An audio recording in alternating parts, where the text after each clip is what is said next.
अस्सलामुअलैकुम दोस्तों, कैसे हो आप लोग। आई होप कि आप लोग अच्छे होंगे। तो शुरू करते हैं हमारा जिन का सेकंड पार्ट। तो कहानी को आखिर तक सुनिए और हमारे चैनल पे बने रहिए। तो हम कहानी स्टार्ट करते हैं। दूसरा वाकया यूनिवर्सिटी के जमाने का है। फुरकान मामू ने कहना शुरू किया। इस वक्त हम नए नए यूनिवर्सिटी में दाखिल हुए थे। हमारे घर से यूनिवर्सिटी कोई 1 मील के फासले पर होगी। हम इस वक्त पैदल आया जाया करते। साइकिल हमारे पास 1-2 साल के बाद आई। यूनिवर्सिटी से वापसी पर हमारी 4-5 लड़कों की टोली होती थी। हम रास्ते भर शरारतें करते आते। अलीगढ़ में नई बस्ती के नाम से एक मोहल्ला है। इसके पास एक मस्जिद थी। इस मस्जिद में एक तय खाना था। हम जब भी वहाँ से गुजरते तो मेरी ख्वाहिश होती कि इस तय खाने के अंदर जाकर देखूं। एक दिन हम एक गिरगिट का पीछा करते मस्जिद के करीब पहुँच गए। गिरगिट तय खाने के रोशनदान में गायब हो गया। मैं अभी ये सोच ही रहा था कि तय खाने के अंदर जाऊं या ना जाऊं कि मुझे तय खाने की सीढ़ियों से बाहर आता सरवर नजर आया। इसने मुझे इशारे से बुलाकर कहा, आओ फुरकान, अंदर चलकर तय खाना देख लो। हाँ, क्यों नहीं, ये कहकर मैं सरवर के पीछे चला, जो अब वापस होकर सीढ़ियां उतर रहा था। दोपहर का वक्त था। तय खाने की इब्तिदाई सीढ़ियों पर रोशनी थी। मैं तेजी से सीढ़ियां उतरने लगा। जो मैं आगे बढ़ता गया, रोशनी गायब होती गई। सरवर इतनी तेजी से सीढ़ियां उतर उठा, मैं चाहता था कि इसे पकड़ लूं ताकि तय खाने में मुझे डर न लगे। मैंने तय खाने के आखिरी सीढ़ी पर कदम रखा ही था कि मैंने अंदर कुछ हैवले से देखे। ये हैवले मेहराबों के दरमियान बैठे थे। जब मैं सीढ़ियां उतर रहा था तो मेरे कानों में आवाजें आ रही थी। अरे ये कौन आ रहा है? ये तो इंसान का बच्चा मालूम होता है। इसे कौन लाया यहाँ? ये किसी की शरारत मालूम होती है। सरवर का दूर तक पता न था। तय खाने में अंधेरा था, बस अंदर से आवाजें आ रही थी। अरे भागो यहाँ से, तुम्हारे साथी चले गए। फिर किसी ने कहा। ये आवाज सरवर की हरगिज ना थी। अब अचानक मुझे एहसास हुआ कि कोई गड़बड़ है। मुझे बेहद डर लगा। मैं उल्टे पांव सीढ़ियां चढ़ने लगा। बाहर आकर देखा तो मेरे सारे साथी गायब थे। मैंने दौड़ लगाई, लेकिन मुझे रास्ते में कोई न मिला। यहाँ तक कि मेरा घर आ गया और मैं घर में दाखिल हो गया। दूसरे दिन यूनिवर्सिटी पहुंचकर मैंने अपने साथियों से शिकायत की कि तुम लोग मुझे छोड़कर इतनी जल्दी कहाँ गायब हो गए थे। मेरी शिकायत सुनकर उन्होंने उल्टा मुझे डांटा और पूछा कि हम तो कितनी देर तक तुम्हारा इंतजार करते रहे, तुम खुद ही गायब हो गए थे। मैंने सरवर से कहा, सरवर मैं कहाँ गायब हुआ था? तुम तो मेरे साथ थे, तुम ही तो मुझे तय खाने में ले गए थे। सरवर ने मेरी शक्ल देखी और हंसकर बोला, वाह भाई, मैं कब तुम्हें तय खाने में ले गया था? क्या बेपरकी उड़ा रहे हो? सरवर, क्या तुम वो नहीं थे? तुम वो नहीं थे तो फिर वो कौन था जो मुझे तय खाने में ले गया था? कौन भाई,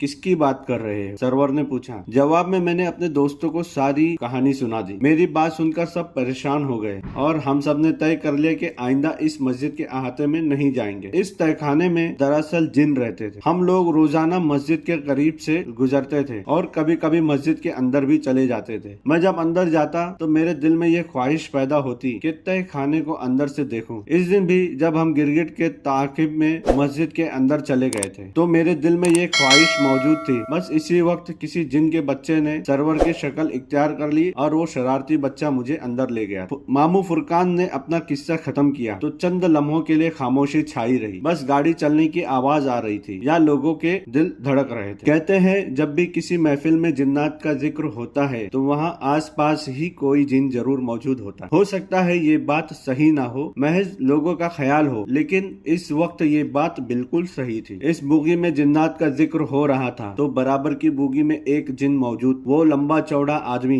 कंबल ओढ़े बड़ी खामोशी से गाड़ी के फर्श पर बैठा था। इस बोगी में टिकट कलेक्टर लोगों के टिकट चेक कर रहा था। टिकट चेक करते करते वो इस लंबे चौड़े आदमी के नजदीक आया और बोला, अपना टिकट दिखाओ। इस लंबे चौड़े आदमी ने जैसे सुना ही नहीं, खामोशी से सर झुकाए बैठा रहा। तब कलेक्टर ने इसके कंबल का कोना पकड़कर हिलाया और कहा, भाई टिकट दिखाओ। अब इस लंबे चौड़े आदमी ने अपना सर उठाया और खाली खाली नजरों से टिकट कलेक्टर को देखा। जबान फिर भी न हिलाई। मेरी शक्ल क्या देख रहे हो? जल्दी से टिकट दिखाओ। टिकट कलेक्टर ने जरा सख्त लहजे इख्तियार किया। टिकट? इस लंबे चौड़े आदमी ने बड़ी मासूमियत से पूछा। हाँ भाई टिकट। क्या तुमने कभी टिकट नहीं देखा? ना जी, मुझे तो नहीं मालूम कि टिकट क्या होता है। मैंने कभी नहीं देखा। जरा दिखाए तो कैसा होता है टिकट? इस लहजे में बड़ी मासूमियत थी। टिकट कलेक्टर को ये सुनकर गुस्सा भी आया, हंसी भी आई कि किस देहाती से पाला पड़ गया है। इसने बराबर बैठे एक मुसाफिर से कहा जिसका टिकट वो अभी चेक कर चुका था, जरा अपना टिकट इन्हें दिखाना। अब वो तफरी के मोड में आ गया। अच्छा जी। इस मुसाफिर ने अपनी जेब में हाथ डाला लेकिन टिकट ना था। फिर इस मुसाफिर ने अपनी सारी जेबें टटोल ली लेकिन टिकट ना मिला। पता नहीं जी किधर गया, अभी तो मैंने जेब में ही रखा था, मुसाफिर बोला। इस मुसाफिर से मायूस होकर टिकट कलेक्टर ने एक और मुसाफिर से कहा, आप अपना टिकट दिखाएं। इस मुसाफिर ने भी अपनी जेबें टटोली लेकिन टिकट इसे भी ना मिला। इस तरह एक एक करके टिकट कलेक्टर ने सब मुसाफिरों से पूछ डाला लेकिन किसी की भी जेब से टिकट ना निकला। वो जिससे भी टिकट के लिए कहता वो मुसाफिर बस अपनी जेबें टटोल कर रह जाता। फिर टिकट कलेक्टर को ख्याल आया कि इसकी जेब में भी कुछ टिकट पड़े हुए थे। इसने अपनी जेब में हाथ डाला, फिर एक एक करके सब जेबें देख डाली लेकिन टिकट ना मिले। टिकट कलेक्टर की पेशानी पर पसीने की बूंदें चमकने लगी। ऐसी सूरत हाल कभी पैदा ना हुई थी कि पूरे बोगी में एक मुसाफिर के पास भी टिकट ना था, जबकि कुछ देर पहले सबने अपने अपने टिकट दिखाए थे। क्या हुआ जी, आपने मुझे टिकट दिखाया नहीं? इस लंबे चौड़े आदमी ने अपने चेहरे से कंबल हटाते हुए कहा। इसका चेहरा किसी छिपकली की तरह बिल्कुल जर्द था। टिकट कलेक्टर ने फौरन इसके चेहरे से नजरें हटा ली। इसका चेहरा देखकर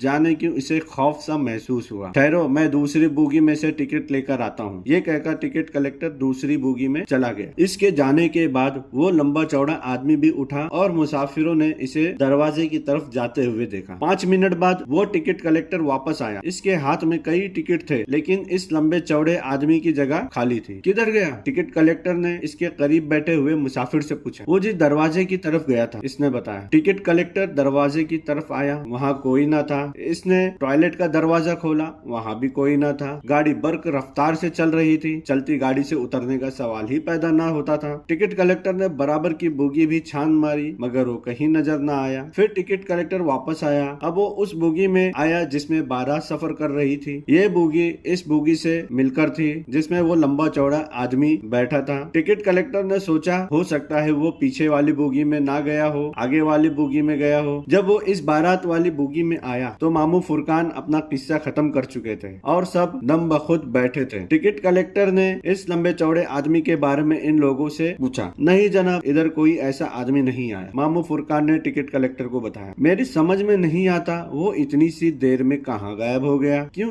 क्या हुआ? कोई खास मसला हो गया? बड़ा खास मसला है जनाब, मैं तो परेशान हो गया हूँ। टिकट कलेक्टर ने पढ़े लिखे आदमी देखकर सोचा कि इन लोगों को वो तफसील से उस आदमी के बारे में बताए। इन लोगों ने टिकट कलेक्टर को अपने दरमियान जगह दे दी। तब टिकट कलेक्टर ने जो इस पर गुजरी थी वो कह दिया। इसका किस्सा सुनकर सबके मुंह हैरत से खुले के खुले रह गए। आपने इसके साथ कोई बदसलूकी तो नहीं की? कुछ देर बाद मामू फुरकान ने पूछा। नहीं, मैंने इससे सिर्फ टिकट ही मांगा था। जब इसने कहा कि कैसा होता है टिकट जरा दिखाओ तो मैंने इसके बराबर वाले मुसाफिर से टिकट मांगा। फिर मैं पूरी बोगी के मुसाफिर से टिकट मांगता चला गया लेकिन किसी के पास टिकट ना मिला। हत्ता कि जो टिकट मेरी जेब में पड़े हुए थे वो भी गायब हो गए थे। फिर आप एक दूसरी बोगी में टिकट लेने चले गए और जब वहाँ से टिकट लेकर आए तो वो आदमी गायब था। फुरकान मामू ने कहा, ये अच्छा हुआ कि आपने इसके साथ कोई बदसलूकी ना की, वरना मुश्किल में पड़ जाता। क्यों मामू, क्या हो जाता? इस मर्तबा अकबर बोला। जाने क्या हो जाता, मामू फुरकान बोले। मैं आपका मतलब नहीं समझा जी, टिकट कलेक्टर ने परेशान होकर पूछा। आपको कुछ अंदाजा हुआ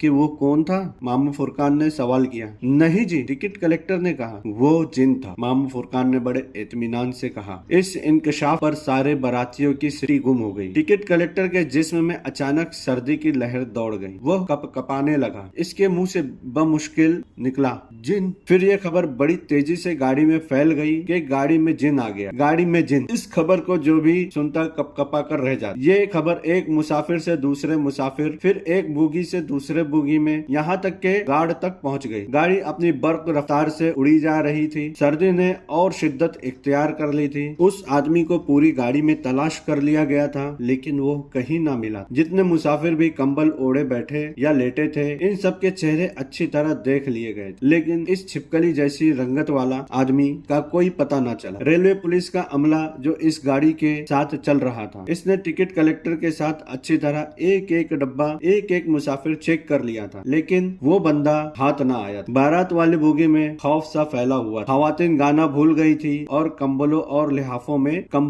लिहाफों में घुसी एक दूसरे से चिमटी हुई थी। बोगी के दरवाजे तो बंद थे ही, अब वो दरवाजे भी बंद कर लिए गए गए जो एक बोगी को दूसरे बोगी से मिलाते थे। आधे घंटे बाद एक बड़ा स्टेशन आने वाला था। लड़कों ने भी ताश खेलने बंद कर दिए थे और अब बिस्तरों में घुसे बैठे। रात के 3 बजे थे। गाड़ी किसी सनसनाती गोली की तरह उड़ी जा रही थी। राशिदा टॉयलेट जाने के लिए बेचैन हो रही थी। राशिदा दूल्हा अकबर की छोटी बहन, वो 20-22 साल की एक पुरकशिश लड़की थी। इसने अपनी अम्मी से कहा, अम्मी मेरे साथ टॉयलेट चले, मैं अकेली नहीं जा सकती, मुझे खौफ आ रहा है। अरे खौफ किस बात का? राशिदा की अम्मी ने उठते हुए कहा, ये मामू फुरकान को तो हर जगह जिन नजर आते रहे। लोग चांद पर पहुंच चुके हैं और हम लोग अभी तक जिन भूतों के चक्कर में पड़े हुए हैं। आओ मेरे साथ। राशिदा की अम्मी टॉयलेट तक इसके साथ गई। फिर उन्होंने टॉयलेट का दरवाजा खोला और बोली, जाओ अम्मी आप यहीं खड़े रहे, मैं अभी आती हूँ। ये कहकर राशिदा टॉयलेट में दाखिल हुई और दरवाजा बंद कर। दरवाजा बंद किए एक लम्हा भी ना हुआ था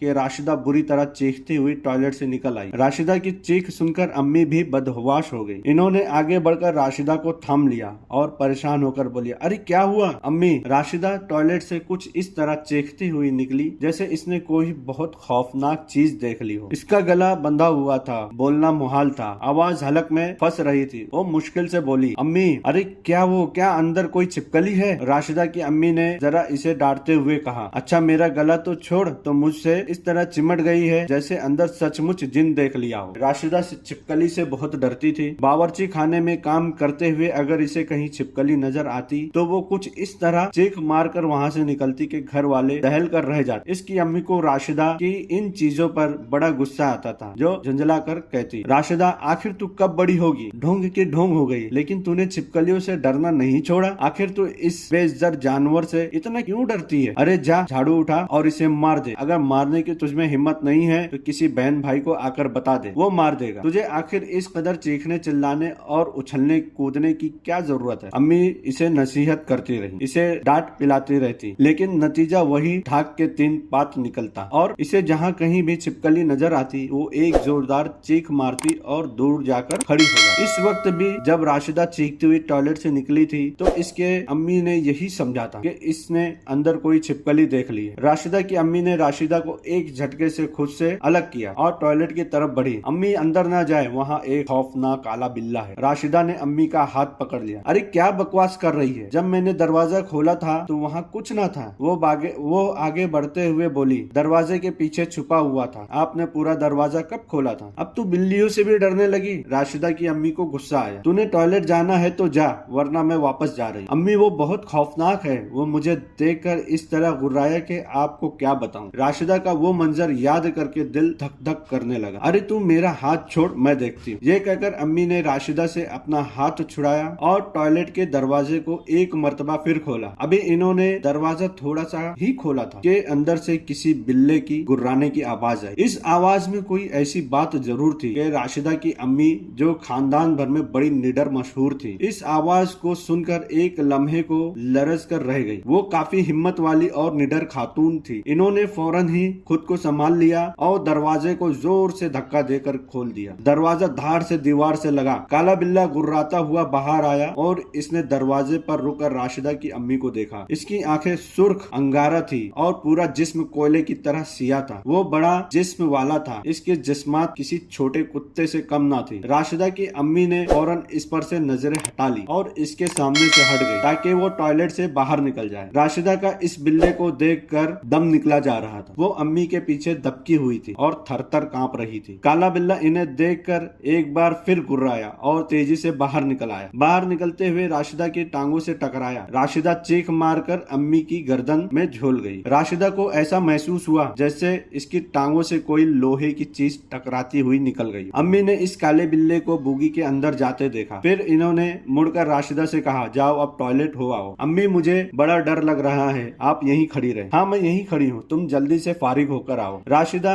लरसती हुई अंदर गई। इसने दरवाजा अंदर से बंद किया मगर चटखनी ना लगाई। इसे खुला छोड़ दिया ताकि यहाँ से बाहर निकलने में कोई वक्त पेश ना आए। 3-4 मिनट के बाद वो बाहर निकली। अम्मी को दरवाजे पर देखकर इसे इत्मीनान हुआ। इसने जबरदस्ती मुस्कुराते हुए कहा, अम्मी चले। राशिदा और इसकी अम्मी एक साथ ही कंबल में बैठी हुई थी। कंबल सुखड़ा हुआ सीट पर पड़ा था। राशिदा ने बैठने के लिए जैसे ही कंबल उठाया तो इसकी फलक शकाफ चीखें बूगी में बुलंद होने लगी। वो कुछ इस तरह हड़बड़ाकर पीछे हटी कि अगर अम्मी ने जंजीर न पकड़ी होती तो वो जमीन पर गिर जाता। वो काला बिल्ला कंबल के अंदर बड़े इत्मीनान से बैठा हुआ। कंबल के उठाते ही इसने जमीन पर छलांग लगाई और सीट के नीचे चला गया। राशिदा की चीख सुनकर बराबर के पार्टीशन से अकबर ने ऊपर की बर्थ से छलांग लगाई और खवातीन वाले हिस्से में आ गया। क्या हुआ? इसने अम्मी से पूछा। जाने कहां से कमबख्त एक बिल्ला आ गया, अभी टॉयलेट में था, वहां से भगाया तो हमारे कंबल में घुसकर बैठ गया। अम्मी ने बताया। अब कंबल से निकलकर सीट के नीचे जा घुसा है। जिनकी खबर ने पहले ही ख्वातीन में दहशत फैलाई हुई थी। सारी ख्वातीन अपने अपने कोनों में बैठी या लेटी थी। राशिदा के चीखों और काले बिल्ले की आमद ने इन्हें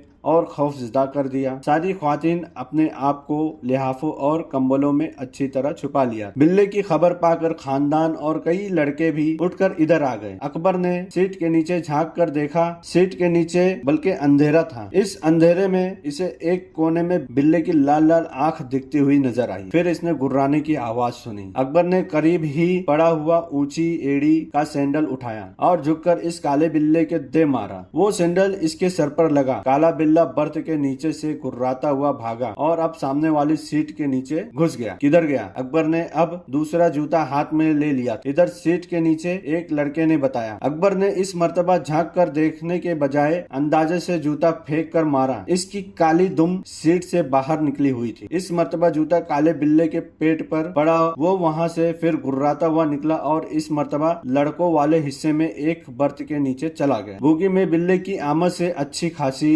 खलबली मच गई थी। वो बिल्ला जो था कि एक सीट से निकलकर दूसरी सीट के नीचे चला जाता। बूगी में मुसलसल किधर गया की आवाजें गूंज रही। शोर सुनकर फुरकान मामू उठकर अपने पार्टीशन से बाहर आए तो उन्होंने देखा कि बाहर घमसान कारण पड़ा है। हर लड़के के हाथ में एक जूता और नजरे जमीन पर। क्या हुआ भाई? मामू फुरकान ने पूछा। एक बिल्ले ने परेशान कर रखा है मामू, अकबर ने कहा। इधर से मारते हैं तो उधर घुस जाता है, वहाँ से भगाते तो इधर जाता है। मारो नहीं इसे, मामू फुरकान ने हिदायत की। इसे ही घेर कर बाहर निकाल दो। फिर इन्हें ख्याल आया कि डिब्बे के तमाम दरवाजे बंद है, गाड़ी चल रही है, ऐसे में इसे बाहर निकालना मुमकिन ना था। फिर वो कुछ सोच कर बोले, ऐसा करो टॉयलेट का दरवाजा खोल दो और उसे इसमें बंद करके बाहर से दरवाजा बंद कर दो। मामू फुरकान का ये आइडिया अच्छा था। सारे लड़के इस काले बिल्ले को मारने पर तुले हुए थे। किसी ने इससे छुटकारा हासिल करने के बारे में गौर न किया था। इससे छुटकारा मामू फुरकान के आइडिया से ही हासिल किया जा सकता था। तब अकबर ने अपने खानदान के लड़कों और दोस्तों को इस तरह खड़ा किया कि सीट के नीचे से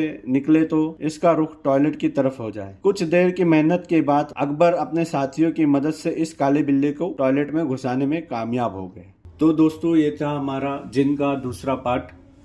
बिल्ले को उन्होंने बाथरूम में बंद कर दिए है। अब देखो आगे क्या होता है इसके बाद। क्या वो जिन वापस अपनी शक्ल में आता है या फिर बिल्ले की शक्ल में ही रहता है? तो आगे की कहानी सुनने के लिए आप लोग मेरे चैनल पे बने रहिए और सब्सक्राइब कीजिए। इंशाल्लाह आगे तीसरा पार्ट मैं बहुत जल्द अपलोड करूँगा।